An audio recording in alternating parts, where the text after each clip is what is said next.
A year with an impeachment of a sitting president, nationwide protests, and a fresh face on the Supreme Court, and a global pandemic created uncertainty and polarization for a unique general election in United States history. Welcome to the Omaha News post-election special. I'm Ethan Walbach. And I'm Sophia Ritter. After a tumultuous year of campaigning, voters in the United States made their voice heard in record numbers. This has introduced mail-in and drop-box balloting, creating uncertainty for both parties. Voting by mail has become an increasingly common practice in the United States, with 25% of voters nationwide mailing their ballots in 2016 and 2018. The COVID-19 pandemic in 2020 has been predicted to cause a large increase in mail-in voting because of the possible danger of congregating at polling places. For the 2020 election, a state-by-state analysis concluded that 76% of Americans are eligible to vote by mail in 2020, a record number. The analysis predicted that 80 million ballots could be cast by mail in 2020, more than double the number in 2016. The presidency is decided by the candidate who wins 270 of the 538 total electoral votes. All of this and more, election coverage on the Omaha News.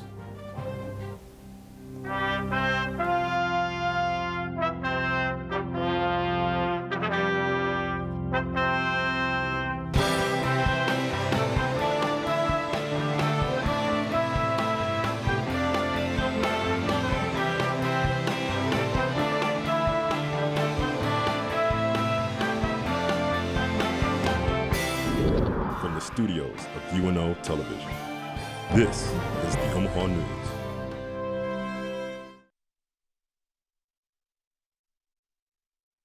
The fate of the United States presidency hangs in the balance as President Donald Trump and Democrat challenger Joe Biden battle for three familiar battleground states: Wisconsin, Michigan, and Pennsylvania. That could prove crucial in determining who wins the White House. It's been record turnout for both presidential candidates, with former Vice President Joe Biden receiving 50.2% of the popular vote compared to the 48.2% going to the president. The nation waits on final tallies from Georgia, Michigan, North Carolina, Nevada, Pennsylvania, and Wisconsin before declaring the winner of the 2020 presidential election. Those states are still counting mail-in ballots. With the civil In Nebraska's three House districts, Nebraskans overwhelmingly voted to retain all three Republican representatives. In the U.S. House District 1, Jeff Fortenberry trailed his Democratic rival Kate Bowles, but secured his seat by the end of the evening with 60,000 more votes. He won 59% to Bowles' 38.2%. It was a similar story for the second House District, where Republican incumbent Don Bacon celebrated his victory over Democratic challenger Kara Eastman, with a 50.9% to 46.2% final tally. Bacon secured a third term by winning his rematch with Eastman, whom he also defeated in 2018. And finally, the U.S. House District 3 decisively stayed red, with Adrian Smith winning 78.6% to Democrat Mark Ellsworth 17.6%. Nebraska's second congressional district. With the civil unrest and protests occurring throughout the country this past summer and big cities boarding up their windows, many were wondering what kind of impact last night's election would have on Omaha. Joining us live, reporter Wyatt Waskowiak is at 72nd and Dodge.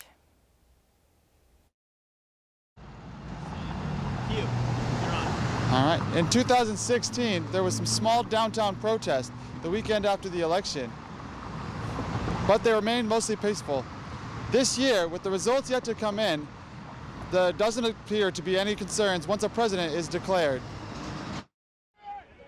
With this being one of the most divisive and polarizing elections in recent years, UNO preemptively prepared for any outcome. And if something happens on the campus, we're prepared for that. And, whether it's public safety or our mental health counselors, we have teams of people that are working day and night to resolve any issue that comes up. In 2016, students struggled to express how they felt post-election. Some complaints come across in classrooms about the kind of partisan style discussions that were starting to come up that were making people feel uncomfortable one way or the other. The post-election processing fair gives students an area to express their feelings. We really wanted to kind of expand that really experience into different opportunities for people who have similar ideologies so that they could process in space in a similar way. Outside of the mental stress from the election, along with the pandemic, there's been rising concerns for safety. Part of that is due to the civil unrest from this past March. We're always vigilant, are very connected to OPD, public safety. I mean, our first goal is to keep our students, faculty, and staff safe. They are making sure that all students have a place to connect. And our job is really to get ahead of it and provide great support structures for students that are really happy with the way the election turns out. And sometimes, they're not happy.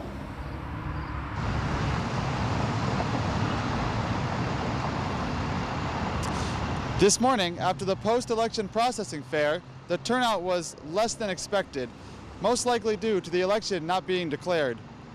They are considering having another one in the near future. Sophia, Ethan, back to you.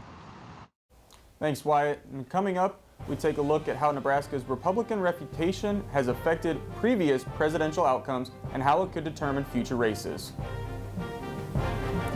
Next, we look at the impact of the Democratic Party and how it has affected this year's presidential race. Keep watching. We'll be right back.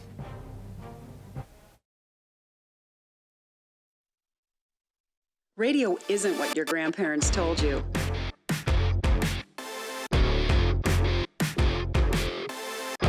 It's about discovering facts from the other side of the story. But MavRadio.fm produces talent, people who can take someone's story and bring it to life.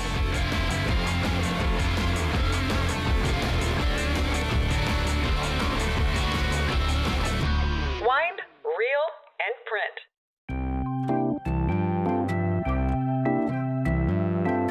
Need an incentive to read? Use your Omaha Public Library card to check out a pass to the Henry Dorley Zoo. Each pass can admit up to 2 adults and 6 children for a one-time use.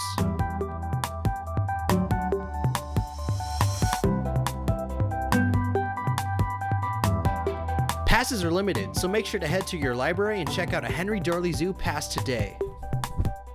Hey buddy, Nebraska weather got you down? Yeah, sometimes it feels like I'm trapped in a snow globe. I've got the thing for you. You need to head down to UNO's weight room and help in kinesiology. They have bench presses, they have treadmills, they have free weights, they have everything that will pump you up. I'm gonna go head there right now. So put on your gym shoes, make a protein shake, and go turn that plastic into muscle.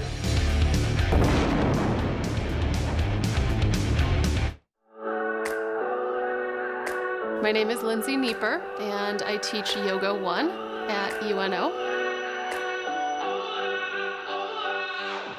I think my favorite thing about teaching yoga here at UNO is that there are so many benefits to practicing yoga consistently. Students who have never practiced yoga before are suddenly consistently getting 2 hours a week or more of yoga into their lives, and it can be really transformational for them to be able to practice so consistently and see positive changes in their bodies and their minds. I think that so many students are struggling with juggling their school commitments with their personal lives, oftentimes are working and really having a hard time finding balance. I think yoga can benefit any student by giving them a couple days each week when they can slow down their pace.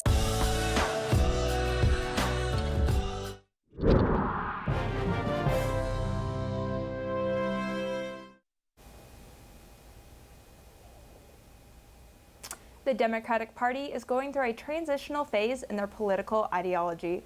I examined the last 20 years of the Democratic Party. The Democratic Party believes in government programs, economic equality, and social justice. The key issues for Democrats in this election are healthcare, climate change, race relations, and distribution of income and wealth. People who identify as Democrats are changing. The party is now 43% non-white, up 12% from 2001. 35% of Democrats now have a college degree, up 8% from 2001. Democrats with degrees are more likely to favor progressive policies, and most Democrats have become more liberal in the past 20 years. Democrats are now 25% more likely to favor immigration, and 2/3 believe that the government should regulate business more, up from 50% in 1994. Bernie Sanders' run for president in 2016 gave a voice for the progressive side of the party. Hillary Clinton's nomination separated the progressives and the moderates in the party. Voter turnout was lower than expected in key battleground states like Michigan, and write-in votes further hurt the cause. On top of that, Clinton failed to gain the support of the white working class, a group that mainly voted for Obama. The divided party found themselves without control of the House, Senate, or the presidency. 2018 saw the first sign of the Democrats' reawakening, with historically high voter turnout helping them to gain control of the House. They are looking for a blue wave to take back control of the presidency and the Senate. They will need high voter turnout from its base, especially Black and Latinos, and will need to gain back some of the white working class. For the Democrats didn't perform as well in the Senate as they were hoping, only gaining seats in Colorado and Arizona, but the presidency is still in the air. And Nebraska has widely voted Republican in the past 5 presidential elections. However, there was a strong chance of Biden splitting Nebraska's electoral votes this election. Republicans have had a strong hold on Nebraska in the House of Representatives for several decades. As history has shown, this has benefited Republican presidential candidates in securing Nebraska's 5 electoral votes. The winner of the popular vote gets 2 of Nebraska's electoral votes, while 1 is assigned to the winner of each of the state's 3 congressional districts, meaning if in 2020 District 2 flips Democratic, Biden could take at least 1 electoral vote from Nebraska. According to the executive director of the Douglas County Republicans, Derek Oden, District 2's race could be signs of Omaha flipping parties. The district itself is getting more Democratic because we have the people that are moving in are primarily the jobs, the people that are moving in, younger families, particularly healthcare and tech. We call it Silicon Prairie now, right, in Omaha. And primarily they tend to be a little bit more liberal, which is fine. A neck-and-neck race in Nebraska's 2nd congressional district could be the deciding factor in at least 1 of Nebraska's electoral votes flipping Democratic, an event that hasn't happened since 2008, where Nebraska's 2nd district was won by Obama. According to OpenSecrets.org, a center for responsive politics, the Republican Party of Nebraska has spent a record $3,506,450 in an attempt to maintain Nebraska as a red state. Despite Nebraska remaining Republican in both House and Senate, Biden was able to capture 1 electoral college vote, winning the popular vote in District 2 here in Omaha by nearly 30,000 votes. The Douglas County Election Commission is in charge of handling the elections in Omaha. They added 4 additional drop-box locations to add a variety of places for voters to drop off their ballots. Reporter Joey Colbert shares how these drop boxes are pivotal for voters casting in their mail-in ballots for this election. The Election Commission added new drop box locations to combat the mail-in ballot demands in Omaha. I had a chance to cover the press conference last month when they announced these new locations. The drop boxes add a voter convenience in Omaha as the commission says they are more secure for voters to cast in their mail-in ballots. With the pandemic hitting Omaha last March, there has been an increase in mail-in ballot requests in Douglas County. As of September 28, the Election Commission sent out over 155,000 mail-in ballots. The Commission's #1 priority is to make sure everyone vote in this year's election. One of the most important things the county does is to make sure we have a well-run and secure election. Despite the concern about voter fraud, the Commission promised the public that mail-in voting is just as secure as voting at a polling place. Election Commissioner Brian Cruz says people can face consequences for committing voter fraud. If you're going to commit voter fraud, that's a felony. And if you get caught, we turn it over to law enforcement and you can go to prison for that. One alternative for voters to safely cast their mail-in ballots is to drop them off at one of the 13 drop boxes located throughout Douglas County. These drop boxes are safe, they are secure, and they are the most direct means for voters to return ballots to the Election Commission. Voters can drive up to some of these drop box locations, like this one over here, to cast in their mail-in ballots from their cars. This makes voting more convenient for people with disabilities. With more drop boxes visible across the Omaha area, there's a great chance mail-in voting can be the new norm for future elections. That will depend on how effective they will be as the election wraps up. We can do all mail elections in Douglas County. My hope is this helps have more confidence in the process with the citizens, that we can get there and have greater participation in this process all throughout the county. As the election comes to a close, Cruz reassured voters one thing: when you cast your vote. It truly is democracy in action. The Douglas County Election Commission is considering to add more drop box locations in Omaha for future elections. The expected turnout, they say, is going to be 70% mail-in voting. Ethan, Sophia, back to you. Thanks, Joey. And coming up, we'll sit down with the 2nd Congressional District candidate, Republican Don Bacon, and how he has tackled campaigning during a pandemic. Next, we see how the 2020 election has shaped the House of Representatives. Stay tuned. We'll be right back. At the Chris Library, helping you is the priority. Here, librarians can help students find resources for the information they need. Or students can visit the Creative Production Lab, where they're able to do 3D printing and so much more. They can also buy food and drinks at the library cafe, visit the library's archive, or find a place to study on any one of the 3 floors. Chris Library, how can it help you?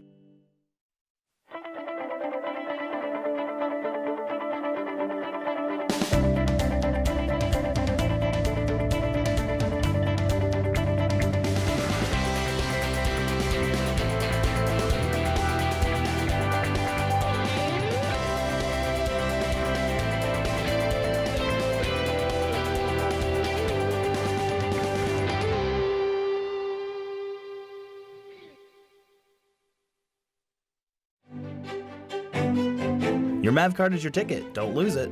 Ticket? Ticket to what? It's your ticket to tremendous entertainment. Like the UNO Art Gallery. They host amazing art shows, lectures, and the Writers' Workshop reading series.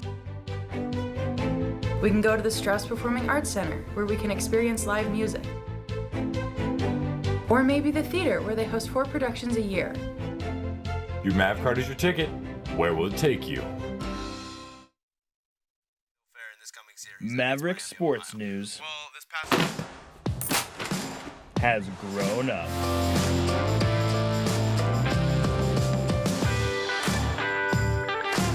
Mav Radio's First Warning is streaming live to show you the best and worst of the sports world. With analyst DK Kellogg, host Ray Cook, and the whole First Warning crew. Where will you be when the warning sounds?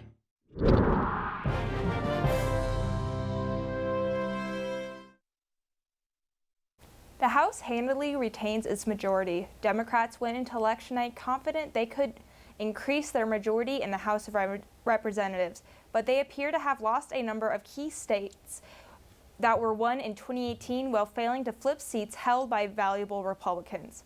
House Democrats hope for an increase in seats with a gain of just 5 seats or so, making a bad night, and a gain of 10 to 15 making a good night. Nevertheless, Democrats retain their edge, 204 to 189.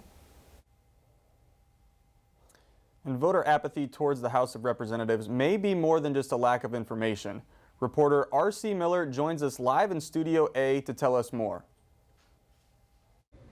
Prior to the election, the House of Representatives was expected to maintain majority, but Republicans are not about to go down without a fight.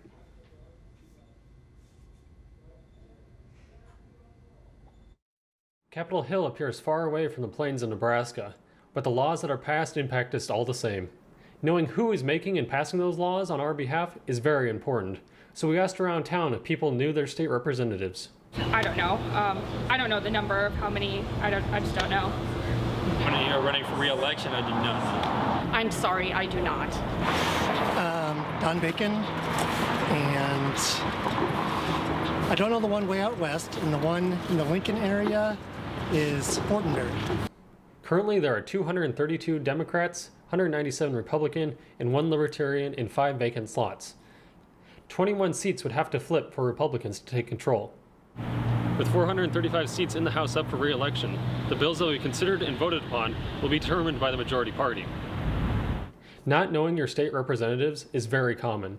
According to studyfinds.org, around 40% of Americans could name only 1 local member of Congress. But why the apathy around the House of Representatives? Dr. Gregory Petro, an assistant professor at UNO, believes the issue is 2 pronged. And so we do know that multi-party systems, as you have more parties, people participate more. They feel better represented, turnout goes up a lot. Selecting people all the time which wears voters out and they vote less as a result. That increases apathy. So those are two institutional changes we can make that would decrease apathy and increase voter engagement. At this time, the House is still projected to go to the Democrats. Currently, Democrats have a lead of 203 seats with Republicans at 186, but they did manage to flip 5 seats. Ethan, Sophia, back to you. Thanks, RC. The 2020 race for Congress is another close one this year for Don Bacon and Cara Eastman. Reporter Jimmy Carroll talked to Bacon earlier this week. The 2020 congressional race between incumbent Representative Don Bacon and Cara Eastman is certainly another close one. Bacon hopes to keep his seat in Congress after winning in 2017 by a slim 2 points. The odds of this national race flipping to Eastman is possible. Now, we have a mix. We've done a lot of virtual meetings. We've also done a lot of in-person meetings, and you just got to follow the guidelines that the city's put out. That's what we do.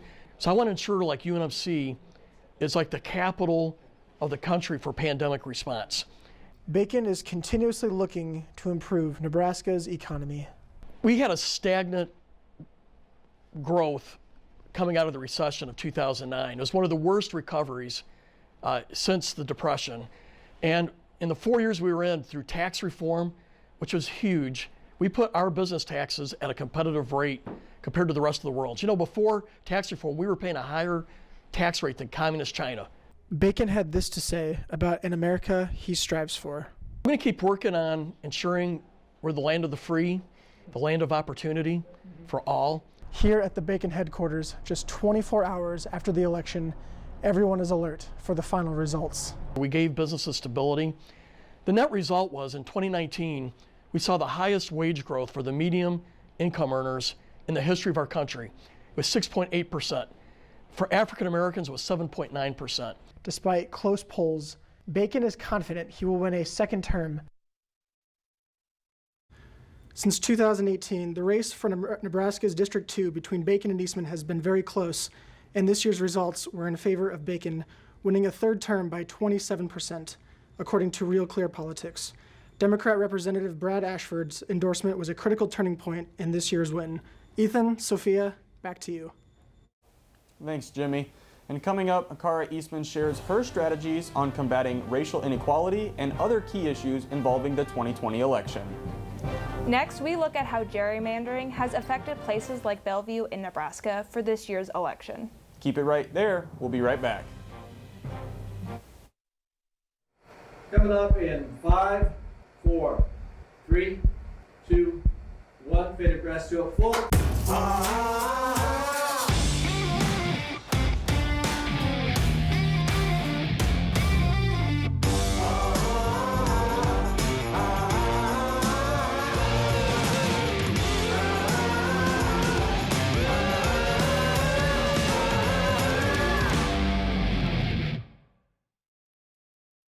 Hi everyone, I'm Kathy Wyatt. Welcome to the first edition, the 5th edition, 9th edition, the 13th edition of a special weekly series on Consider This, COVID-19. Like most Americans, no idea that we would be entering into a pandemic in 2020. There are an awful lot of people who are infected that don't know it. I just knew that it wasn't the normal cold or flu that I've ever experienced in my life. What my shift is like at the hospital, then you would understand that this is very, very real. It impacts us in the work environments that we all work in, but it also is in the community.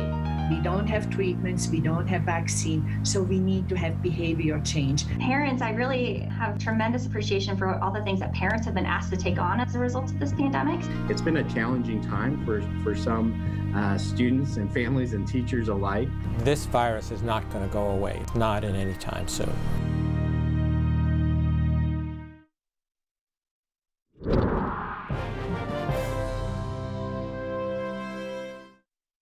The census is over, but we won't see how it affects congressional districts until at least next year. Reporter Madison Wheeler takes a look at what happened after the last census. In the days leading up to the election, lines at the Sarpy and Douglas County election offices lasted hours. While some of the people standing in line at the Sarpy County office were voting in the same congressional district as those at the Douglas County office, others were not. The city of Bellevue votes with the 1st District, which includes Lincoln. That doesn't just mean that it could affect voting in congressional races, though. Since Nebraska allocates electoral college votes based on district rather than a winner-take-all system, this could also affect the presidential race. Bellevue used to be in the 2nd District, but that changed after the last census. So Bellevue is in a different congressional district than the rest of Sarpy County, but does that make it gerrymandering? If Nebraska were split evenly, each district would have contained about 609,000 people. The reality is that the districts aren't perfectly even, since the commission in charge of redistricting has to stay as close to county or city lines as possible. Bellevue is the state's 3rd largest city, after Omaha and Lincoln. It contains more than twice as many people as the county's next largest city, Papillion. That means that if Bellevue were to be a part of the same district as the rest of the county, the difference in population between the 1st and 2nd districts would be even larger. For the Omaha News, I'm Madison Wheeler. State Senator John McColster has introduced bills to prevent gerrymandering in the future. And joining us now live is Assistant Director of the School of Communication, Barbara Pickering. Dr. Pickering, how are you? I'm good. How are you? Pretty good. A fun election day and post-election day coverage. A few questions for you. Just with the unprecedented circumstances of this election, what has shocked you most? You know, I don't know that there's really been anything that shocked me, because we've been prepared, if you've been following the political coverage, that this was going to be a close election, that there would be record turnout, and it would largely come in the form of mail-in or absentee ballots. And so I think maybe, if anything has shocked me, it's the fact that people are shocked by where we are today, 24 hours after Election Day. Absolutely, Dr. Pickering. So Trump has maintained a lead in the central Midwest and even part of the South. We're still waiting to hear on Georgia. Then there's those 3 states in the upper Midwest, Minnesota, Michigan, and Wisconsin. Michigan and Wisconsin have been very close. Wisconsin, within 1% is what we're coming down to. How big do you think it'll be if there's a recount in those 2 states? Well, this afternoon I saw that there were reports that Biden was going to be declared the winner in Wisconsin. Part of what will happen in terms of recount is for them to decide how close the election is after they finish counting all of these ballots. And I'm not familiar with Wisconsin's regulations, but depending on what the state regulations are, that will dictate whether there's a recount and how that recount would occur. Absolutely. And that would be, very important for the entire nation if that was to be recounted in Wisconsin. Switching gears just a little bit locally here in District 2, we thought the race between Cara Eastman and incumbent Don Bacon was going to be a lot closer than what it turned out to be. What were your thoughts on that? I was a little surprised, because when she ran against Don Bacon 2 years ago, the outcome was a 2 percentage vote difference. And I haven't seen the final numbers as of this afternoon. But I do think that part of what happened were 2 things, really. One of which was the involvement of the outside political action committees that brought in a lot of money, and it was an exceedingly negative campaign, not by the candidates per se, but by the political action committees. And I think the second part is some of the internal politics in the state of Nebraska that were going on. There's been discussion about whether or not the endorsement of Brad Ashford made a difference. On Cara Eastman's side, she had the endorsement of John McCollister.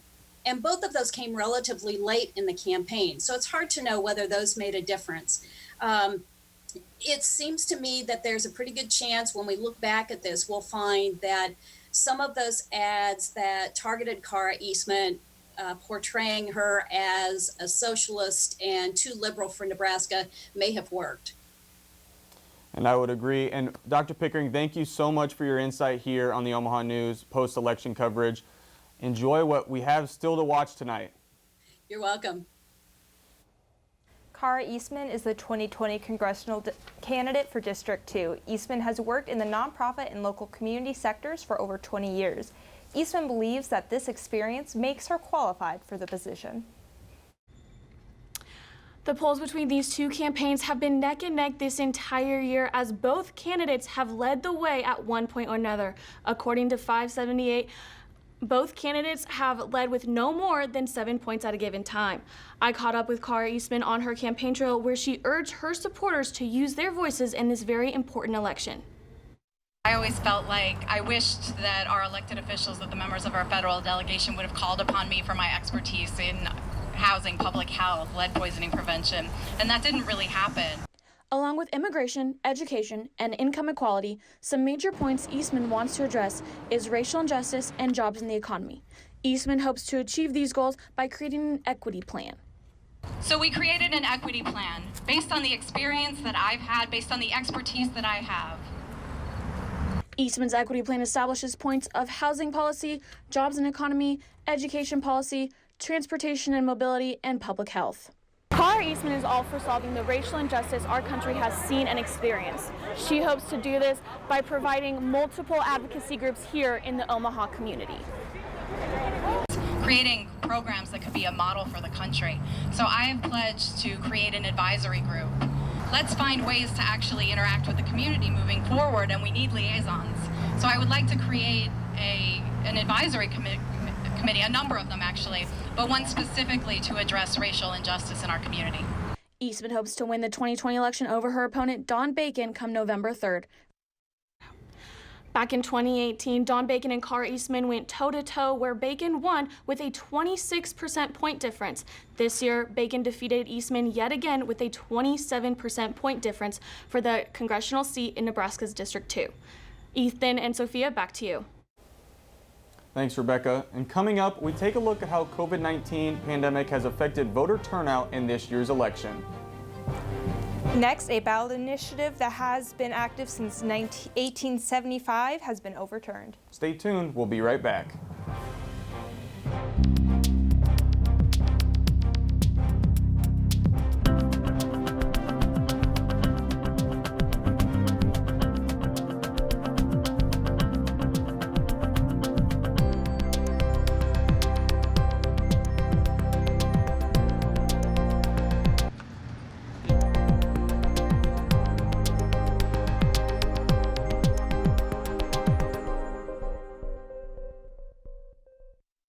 There's a unique educational experience right here in Omaha. With access to top-rated programs, in-demand degrees, and a worldwide community of graduates, UNO prepares students for life, wherever it may lead. From Omaha to Italy to Uganda to Japan, Mavericks are working in communities around the globe. So where will a degree from UNO take you? UNO, access to exceptional, access to the world.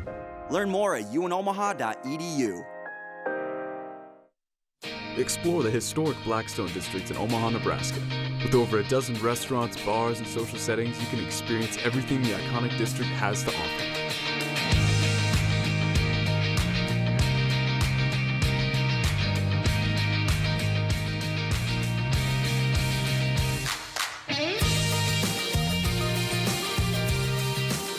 Eat, drink, socialize, and enjoy the day or night here in Blackstone.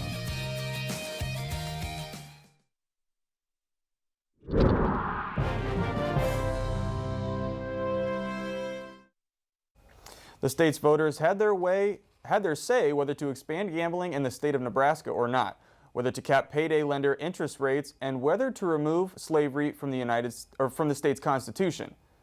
Nebraska voters overwhelmingly approved measures to allow casino gambling at state-licensed horse racing tracks in Omaha, Lincoln, Grand Island, Columbus, and South Sioux City. Opponents fought hard to keep the issue off the ballot, including filing a lawsuit in September that was rejected by the Nebraska Supreme Court. Now voters have approved a change to the state constitution to allow slot machines and table gambling, as well as 2 laws that regulate and tax casino gambling. Opponents had argued that the change would lead to an increase in crime and bankruptcy in Nebraska, and supporters have said legalizing casinos in Nebraska will create jobs and a new source of state tax revenue. And voters also put a cap to a 36% interest rate for so-called payday loans. The loans are also known as payday advances or delayed deposit loans. Opponents argued that the initiatives which set the cap on the interest rate would hurt people who can't get loans anywhere else. Supporters said that last year Nebraskans using payday loans paid an average interest rate of 387%. Right now, more than 670,000 Nebraska voters cast their ballot in favor of capping the interest rates of these loans. And also, Nebraskans also voted to pull the punishment of slavery from the state constitution, with 68% voting in favor of the amendment. 32% voted against it. Least convicts build Nebraska's second Capitol building. Reporter Ulysses Orozco says Lincoln and Douglas County had convict leasing throughout the 1930s.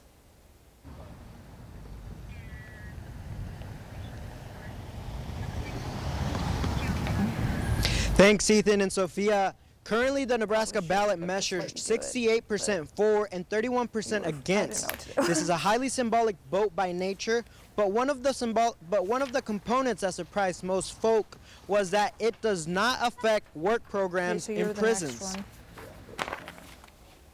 Nebraska Amendment 1 removes slavery as punishment for crime from Constitution Amendment 2020 is on the ballot in Nebraska as a legislative referred constitutional amendment. Nebraska State Senator Justin Wayne introduced the proposed constitutional amendment to remove language from the Nebraska Constitution that allows the use of slavery and involuntary servitude as criminal punishment. As I looked through there, I saw slavery as a form of punishment for a crime, and I don't think that's a Nebraska value. Amendment 1 would amend Section 2 of Article 1 of the Nebraska Constitution, reading, quote, "There shall be neither slavery nor involuntary servitude in this state," end quote, and would repeal, quote, "otherwise than for punishment of crime, whereof the parties shall have been duly convicted," end quote. Most people think of Nebraska being founded at a time in 1875 as a free state, and it was, for those who weren't convicted of a crime.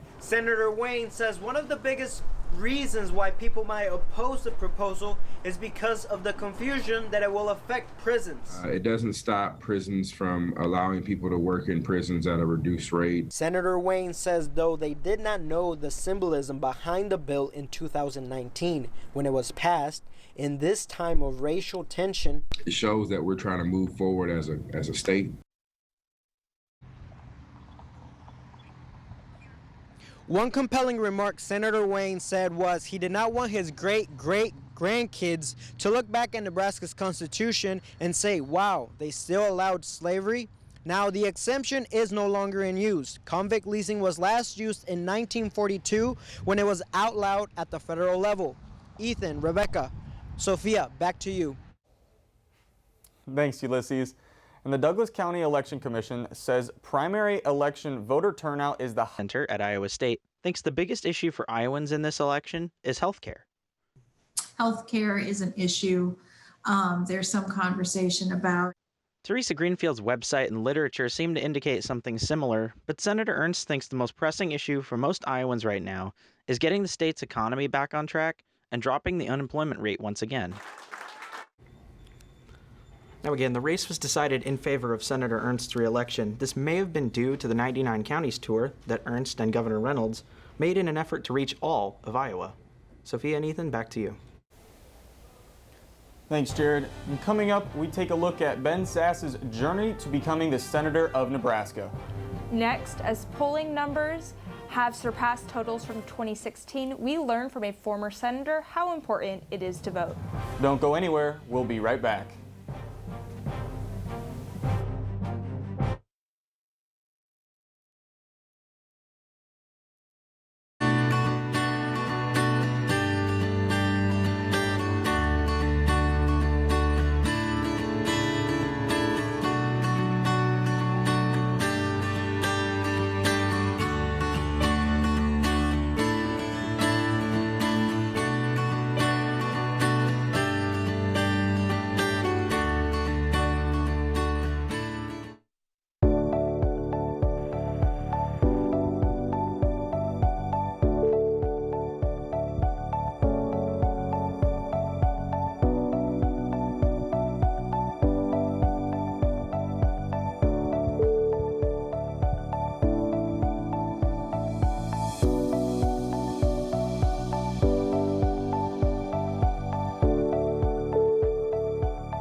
Dundee. Home to Warren Buffett, it's located west of Midtown Omaha, Nebraska. It's a place in Omaha where neighbors can work, eat, relax, and live it up, all within a few blocks. Come visit the neighborhood and see what Dundee has to offer.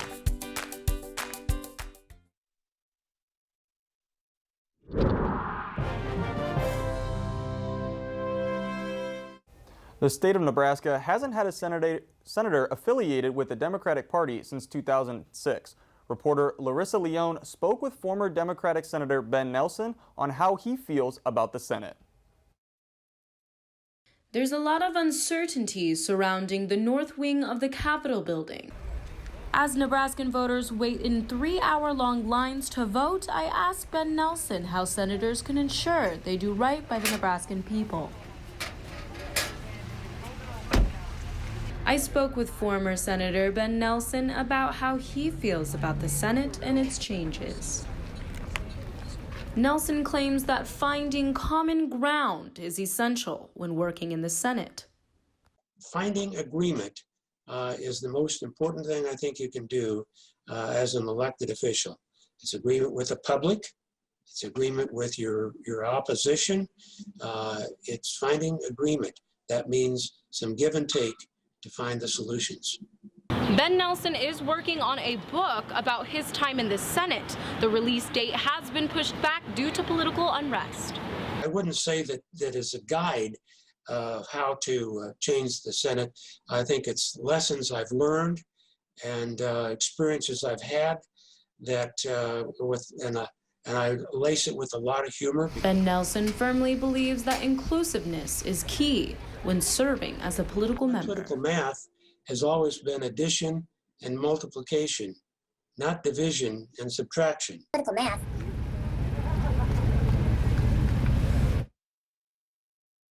Has yet to confirm the title of the book because he says he really wants the title to not just be catchy, but to reflect the thesis of the book.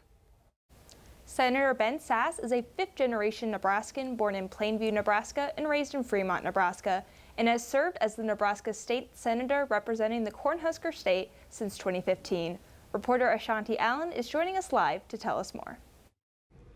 As we all saw on Tuesday night, Republican Senator Ben Sasse skillfully won re-election.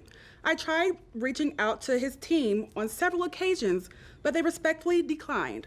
Both Sasse and his team were diligently working to gain votes, and they bested Chris Jenisek by 67%.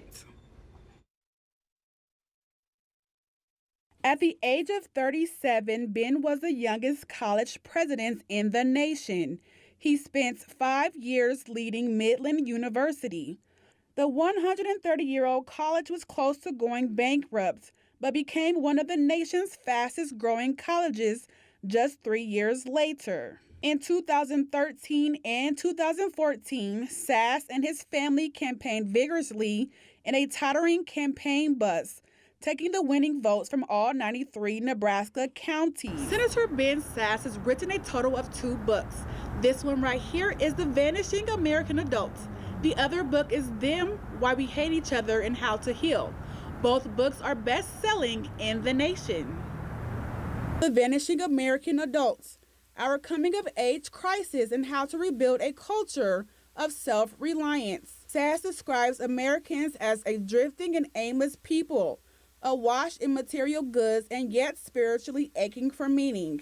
Sasse exclaims that parents should take control of their adolescent schooling and argues that they need to work hard, resist consumerism, read widely, and live for a while in a place different from their home, although not too far from home.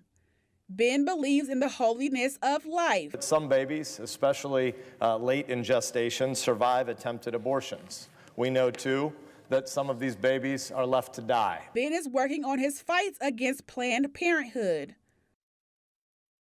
Ben Sasse is not only a politician, but he's also an author and a family man who loves Nebraska football. Ethan and Sophia, back to you. Thanks, Ashanti. Political cartoons have been poking fun at politicians for hundreds of years. Reporter Claire Redinger has the story about Omaha's very own editorial cartoonist who got his start at UNO.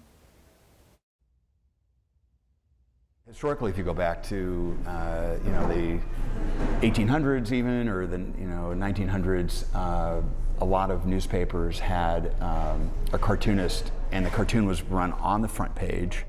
Jeffrey Koterba is a professional editorial cartoonist. He has spent his entire career illustrating and commenting on social, political, and cultural moments.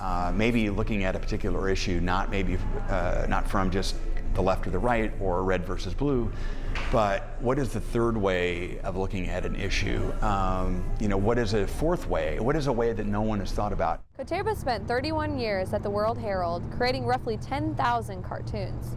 But he says this process includes much more than just drawing. You do have to have a discerning mind and really think through something. Go to original sources for the material. Read, study, be thoughtful, listen to people, talk to people. And hopefully through that, you can kind of discern maybe what the truth is.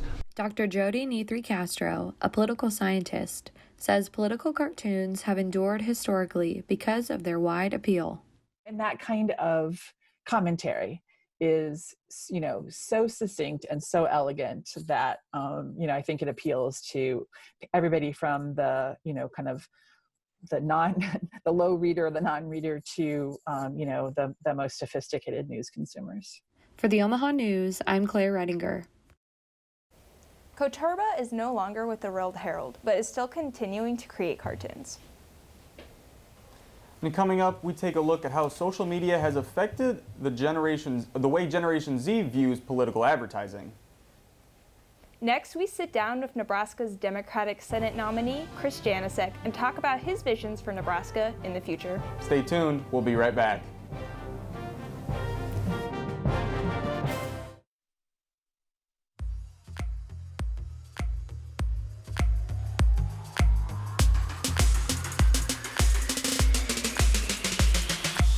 For years, the Old Market has been a popular attraction. With its vintage atmosphere and rich history, it's a great way to spend an evening.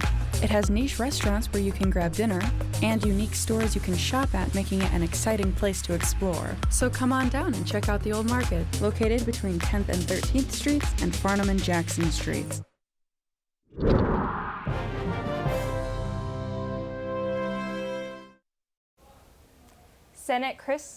Senate candidate Chris Janicek had a long road to Election Day, from shocking Nebraskans in the primary from a texting scandal earlier this summer. Although he lost the election, Corey Osborne got the chance to speak with him, and he started by discussing his favorite part of campaigning. Meeting people and actually listening to them and hearing what they have to say and what they're happy with and what they're unhappy with, and what type of representation they're seeking, and how our current representatives have not met their expectations, and what they would like to see a representative truly do in government. What do you think Nebraskans has had enough of with the current status I even quo? I even wear it on my T-shirt. I should have probably worn that instead of dressing up like a candidate today. We've had enough of the corruption in politics. We've had enough of the politicians saying one thing and doing another. We've had enough of the empty promises that these politicians have made, or these candidates have made, before they become politicians, and then they offer lame excuses as to what didn't get done or why it didn't get done. We've had enough of people blaming other people for why the inactivity that goes on in government. I've had enough of the cover-ups. I've had enough of the lies. I've had enough of all of it. With interviews with journalists or on the debate stage with Senator Sass, I've heard you say things like, you don't work for the Democratic Party, you work for the American people. I guess my question for you is, why do you specifically need to be the person working for the American people? What do you have to offer that other alternatives that the Democratic Party has put forward? Like, what do you have that they don't have? Well, the Democratic Party here in Nebraska is very blinder focused. They think by running with these liberal, left-leaning, radical ideas, that that's going to get them elected. And like we said earlier in our conversation, Nebraska is a very unique state. And Nebraska also has more registered Republicans than they do Democrats. We have 1.2 million registered voters in the state of Nebraska. We have about 1.7 million residents in Nebraska. Out of that 1.2 million registered voter file, only 29% are registered Democrats. So even if every Democrat voted for the Democrat, we still lose. We have got to appeal to all the people in Nebraska. And from the road from being a baker to a Senate candidate, Mr. Janicek has been through a lot. But unfortunately, all that only led to him gaining merely 26% of the vote. Sophia, Ethan, back to you. Thanks, Corey. And like it or not, social media and politics have become inseparable. This is because political discourse happens via social media. Reporter Adam Ortega spoke with a legislative candidate and a Gen Z voter about social media campaigning. Adam joins us now live for more information. Adam? Political ads on our screens are pretty much inevitable. I'm here at Workspace Omaha, a community internet cafe where pretty much anyone can browse the websites. Now, anyone who hops on Facebook, Twitter, or Instagram will definitely run into some type of political advertisements online.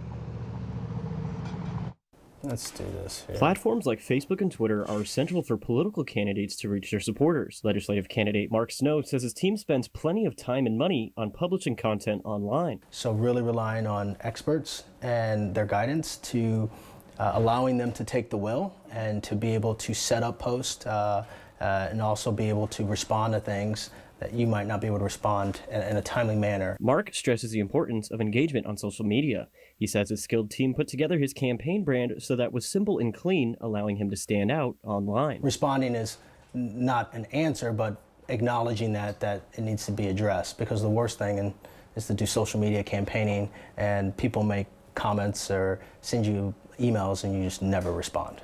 I'm standing inside of a computer lab at the University of Nebraska-Omaha. Now, any teacher or student that wants to use one of these computers will definitely run into some type of political advertisement online, like the one here. John Short is a 22-year-old voter and avid social media user. He says he's going through what he calls political ad burnout. Especially when they're just attacking the other party, doesn't seem like it's being very productive. But if they are talking about their plan of action for what they're going to take in office, it's much different. John says he's no longer paying attention to political advertisements on his social media. And at this point, I feel like people already have their minds made up. Your ethnicity. Politicians from both sides of the aisle now represent some of the busiest accounts across social media. Navigating social media and politics can be tricky for those responsible for managing those accounts. Sophia, Ethan, back to you. Thanks, Adam. Joining us live is the College of Communication, Fine Arts and Media Professor and Graduate Program Chair, Adam Tima. Thank you, Tima. Hey there, how's it going? Good. Thank you for joining us. The big question on everyone's mind after the 2016 election causing so many concerns was spreading false information. Was that an issue with this election, and how do you think it made the election turn out? I think we can tell that it was an issue because we saw Twitter and Facebook and other social media platforms flagging, misinformation or disinformation starting a few weeks ago. And there was also quite a bit of just one and two off stories about it over the last several months. So the idea that we were getting inundated with things that were lies, fabrications, stretching the truth a fair bit, that's not uncommon, and we saw it everywhere. All right. And there was a huge push for higher voter turnout this year on social media. What age demographic, and do you think this was successful?